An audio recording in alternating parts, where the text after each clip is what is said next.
Hey everyone, it's Utsav. Today's video features the Opal C1 webcam. I'm always looking for ways to improve my work from home setup, and since the image quality from my laptops isn't stellar, that's been near the top of my list for a really long time. After I saw the Opal C1 over at The Verge and its supposed DSLR-like picture quality, I wondered if the $300 price tag was worth it, but I joined the waitlist anyway. Many months later, and after getting a new 14-inch MacBook Pro with an upgraded built-in webcam, I finally received the email with my order code. So, in today's video, I'm going to show you how the Opal C1 compares with both my MacBook Pro's built-in webcam and that of my much older Logitech C925e. I've also included some audio comparisons of the built-in microphones with that of my HyperX Quadcast, so you can hear the differences. Whilst you're here, I have a quick favor to ask. Please help me to grow this channel by smashing that thumbs up, subscribe, and turn on notifications. There's no cost to you and it really helps with the almighty YouTube algorithm. Thanks in advance, and now let's get on with the video.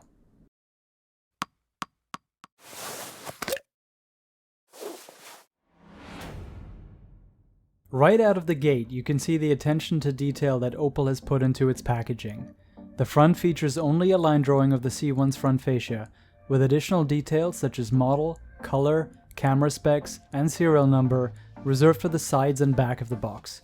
Even the outer plastic wrap features a tab that makes it easy to get to the box itself.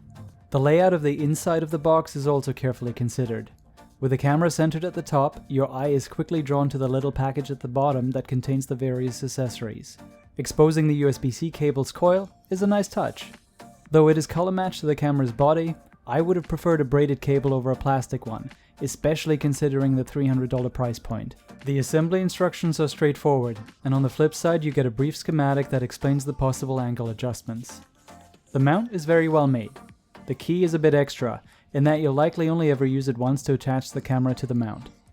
I could have done it just as easily with a coin or a screwdriver, but I suppose Opal is striving for a completely self-contained assembly experience, which I can respect. The camera's build quality is excellent and features a massive heatsink in the back, as well as the USB-C connector.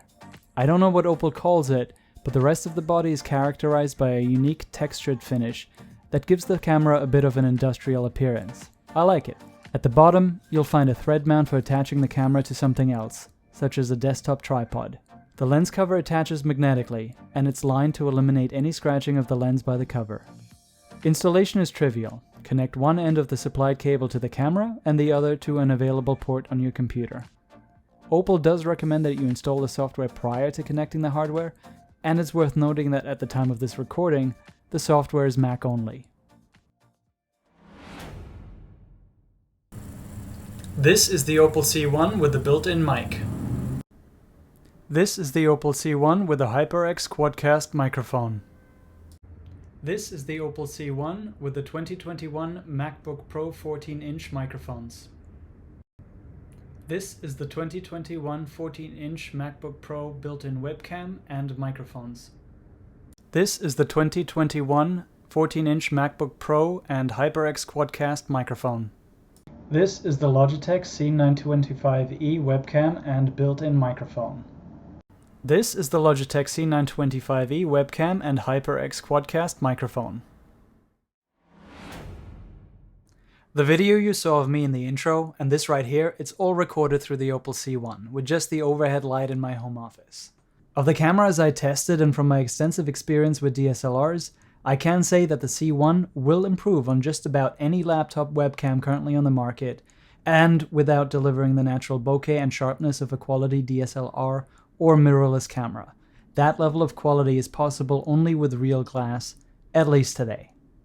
In my testing, the C1 also exhibited quirks that I think are mostly down to software and I expect the developers will eventually fix. The C1 builds up a lot of heat even when unused for hours. I've had problems with the camera not activating, and when selected in FaceTime or in Teams, sometimes a physical disconnect and reconnect helps, but more often than not I have to reboot. Autofocus was unreliable and jerky, though I will say that with the newest 0.22 version of the software I have been testing over the last couple of days, it does seem to have resolved that. With all that said, perception is what matters most. In the 5 blind tests I conducted to compare my MacBook Pro's built-in webcam with that of the C1, every single person preferred the out-of-the-box image from Apple's FaceTime HD camera. Admittedly, the C1 stock image is very cool based on the default settings in the 0.21 version of the software, but even after manual adjustment to warm the image, the universal response was that the image appeared hyper-real. So, should you sign up for the waitlist to buy it? Knowing what I know now, I would hold off for a bit, at least until the software is fully baked. The experience you get right out of the box is going to frustrate all but the most patient of non-technical folks. And even then, the built-in microphone is complete trash, and I wouldn't want to punish anyone's ears with its audio. Alright folks, that'll do it for today. Please help me to grow this channel and drop a like, smash subscribe, and turn on notifications. It really helps. And as always, thank you for watching.